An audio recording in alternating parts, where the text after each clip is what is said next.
इंदौर जिले में महिला संबंधी अपराधों की विवेचना और त्वरित कार्रवाई होने से पिछले साल की तुलना में 3 महीनों में महिला संबंधी अपराध में 29% की कमी आई है, जिसके पीछे का मुख्य कारण इंदौर पुलिस द्वारा की जा रही सतत मॉनिटरिंग है। वहीं सबसे बड़ी बात यह है कि महिला संबंधी अपराधों की विवेचना के लिए जिले में मात्र 500 महिला पुलिसकर्मी हैं, जो देशभक्ति और जनसेवा का संकल्प लिए अपनी ड्यूटी का निर्वहन कर रही है। इंदौर में महिला पुलिस का जज्बा, शहर में महिला अपराधों में आई कमी, 500 महिला पुलिसकर्मियों ने दिखाया अदम्य साहस।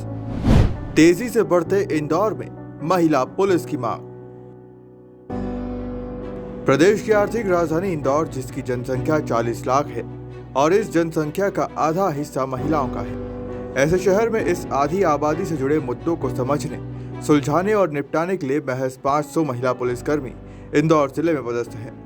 यूं तो इंदौर जिले के लिए 5000 पुलिसकर्मियों की मंजूरी है, जिसमें से 30% भर्तियां महिलाओं की होनी है, जिसके अनुमान से इंदौर में 1500 महिला पुलिसकर्मी होनी चाहिए, लेकिन जिले में सिर्फ 10% ही महिला पुलिसकर्मी पदस्थ है।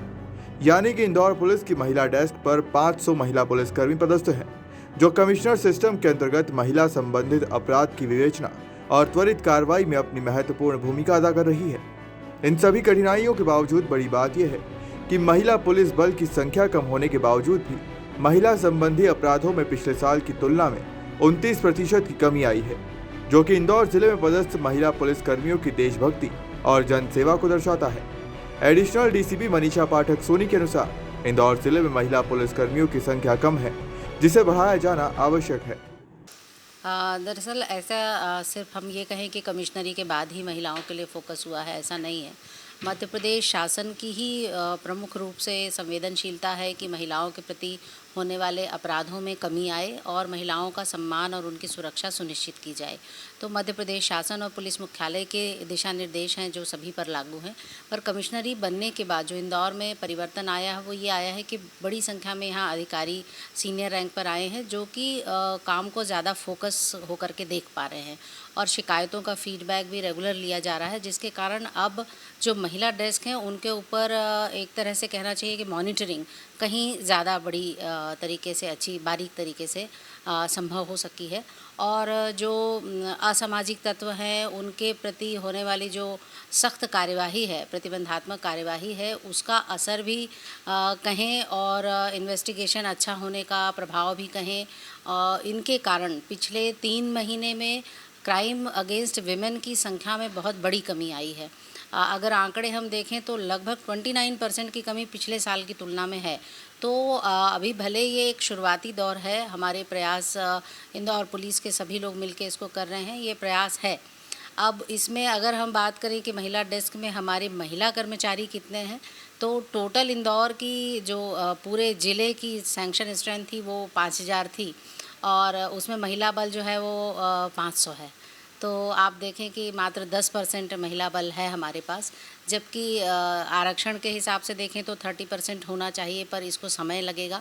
और अगर हम क्राइम अगेंस्ट विमेन की महत्ता और उसकी संवेदनशीलता की बात करें तो हमें और भी महिला बल की आवश्यकता है। फिर जो हमारी जो कटिंग एज लेवल के ऑफिसर्स हैं, खास करके सब इंस्पेक्टर्स जो हैं, चूँकि जो दुष्कर्म के मामले हैं या बच्चों के संबंधित मामले हैं, इनमें एफआईआर लिखना, कथन लेना और ऐसे महत्वपूर्ण जो चीज़ें हैं वो सिर्फ महिला सब इंस्पेक्टर को ही करना है। तो ऐसे समय में हमको महिला सब इंस्पेक्टर्स की कमी जो है वो बहुत अखरती है और उनके ऊपर थोड़ा सा लोड भी इस कारण से ज़्यादा रहता है। और चूँकि सभी सब इंस्पेक्टर सभी यंग हैं, नए एज की हैं, तो ये एक एज उनका शादी वाला, करियर वाला और बच्चे वाला, ये सब तरह का मिला जुला समय होता है। तो इस कारण कि हर वक्त कुछ लड़कियां छुट्टी पर भी होती हैं, ड्यूटी पर भी होती हैं और दोहरी जिम्मेदारी भी निभा रही होती हैं, परिवार की, समाज की और साथ में नौकरी की भी। तो इस तरह से वो सभी मिल कर के सहयोग कर रही हैं और बेस्ट अपनी तरफ से दे रही हैं।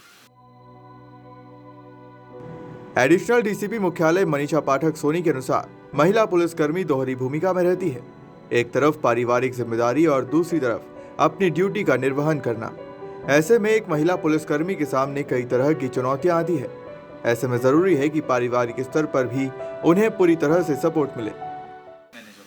बिल्कुल, बहुत मुझे लगता है कि हमारे समाज में भी अभी इस चीज़ में सोचने की ज़रूरत है कि हमारी बच्चियां जो कि पुलिस में आ रही हैं, हमारी बहनें जो पुलिस में आ रही हैं, उनके लिए उनका परिवार जब तक सहयोगी नहीं होगा, तब तक कि उनके लिए अपना सर्वोत्तम दे पाना मुश्किल होगा। और सहयोग की बात नहीं है, बल्कि हमको तो ये कहना चाहिए कि हम उनके काम में हाथ नहीं बटाएं, हम अपना काम साथ में करें। हमको कई बार ऐसा लगता है कि घर का काम सिर्फ महिला का है, तो ऐसा नहीं है। घर का काम घर के हर व्यक्ति का है, महिला उसको खुशी-खुशी करती है। लेकिन साथ में जो पुरुष परिवार सदस्य हैं या अन्य सदस्य हैं, जो बच्चे हैं, जो उनके पेरेंट्स हैं, उनको भी चाहिए कि महिलाओं को मदद करें और अपने काम को अपना समझ के करें, सिर्फ उसके काम को समझ के ना करें। और इसी तरह से जो विभाग की बात करें कि महिलाओं के प्रति विशेष संवेदनशीलता हमारे अधिकारियों की भी रहती है, चाहे उनकी चाइल्ड केयर लीव हो, मैटरनिटी लीव हो या अन्य प्रकार की छुट्टियां हों, अन्य प्रकार की सुविधाएं हों, वो सभी समय पर देने का प्रयास किया जाता है। बल की कमी के कारण लंबी छुट्टियों में थोड़ी सी दिक्कत होती है, पर फिर भी अगर किसी की बहुत विकट समस्या है तो सभी अधिकारी उसको सुनते हैं। मकान के आवंटन में भी उनको विशेष प्राथमिकता दी जाती है, छुट्टी में भी प्राथमिकता दी जाती है, ड्यूटी लगाने में भी ये ध्यान रखा जाता है कि उसके अगर बच्चे छोटे हैं या घर में और कोई परेशानी है तो उसको सुन करके उसके अकॉर्डिंग थोड़ा बहुत मदद उसको की जा सकती है। तो इस तरह विभाग भी उनके लिए संवेदनशील है और अब परिवारों को भी बहुत उनके लिए संवेदनशील और सहयोगी होना होगा, तब जाकर के वो अपना 100% दे पाएंगी। कमिश्नरी सिस्टम के तहत और सरकार द्वारा सतत मॉनिटरिंग और फीडबैक सिस्टम के चलते कहीं ना कहीं महिला पुलिसकर्मियों पर काम का बोझ बढ़ा है। बावजूद महिला पुलिसकर्मी पूरी ईमानदारी के साथ अपनी ड्यूटी का निर्वहन कर रही है। आने वाले समय में महिला पुलिस बल में वृद्धि होती है तो कहीं ना कहीं महिला संबंधी अपराध की कमी के ग्राफ में और कमी आएगी। इंदौर से जतिन ठाकुर की रिपोर्ट।